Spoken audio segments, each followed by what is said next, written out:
Good evening, everyone. It was good to be here in London today. It was important for Canada to be there with allies as we discuss the importance of standing united in defense of Ukraine and in pushing for a durable and lasting peace in Ukraine. We all have important roles to play, and we've recommitted today to continue to do that.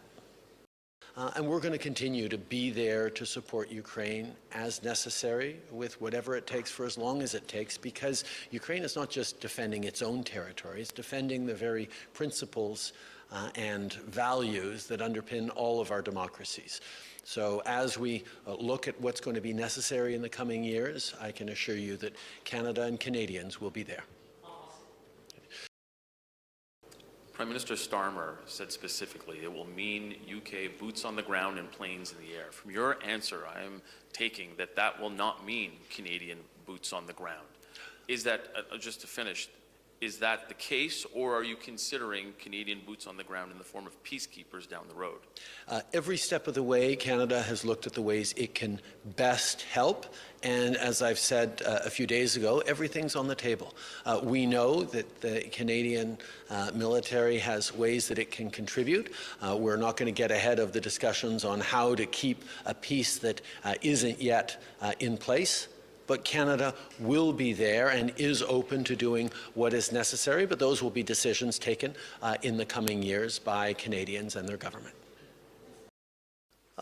Obviously, I spent a lot of time with Volodymyr Zelenskyy over the past years. We had a great sit-down just last week when I was, a few days ago, when I was in Kyiv to talk exactly about how much Canada stands with Ukraine unequivocally and always, and how much we stand and support him personally as a president, as a leader, as someone who has devoted himself to protecting Ukrainians and indeed protecting the principles and rules that underpin all of our democracies.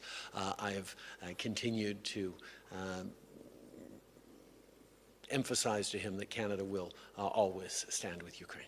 You clearly admire President Zelenskyy, so I'm wondering what you thought when you saw the treatment that he received in the Oval Office on Friday.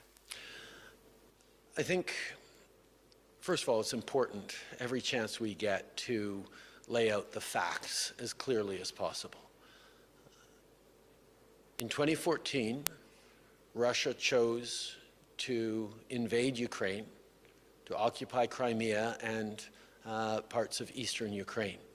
For that, they were kicked out of the G7.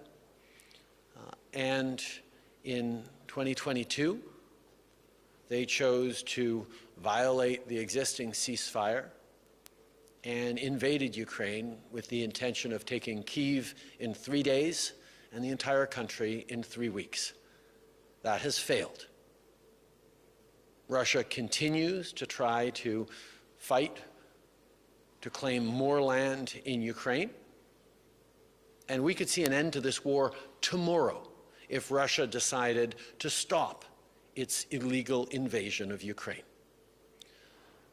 On Friday in the Oval Office, President Zelenskyy pointed out in so many words that Vladimir Putin is a liar and a criminal and cannot be trusted to keep his word in any way, shape, or form, because he has demonstrated time and time again that he will break any agreements. I stand with Vladimir Zelenskyy, and I stand with the people of Ukraine.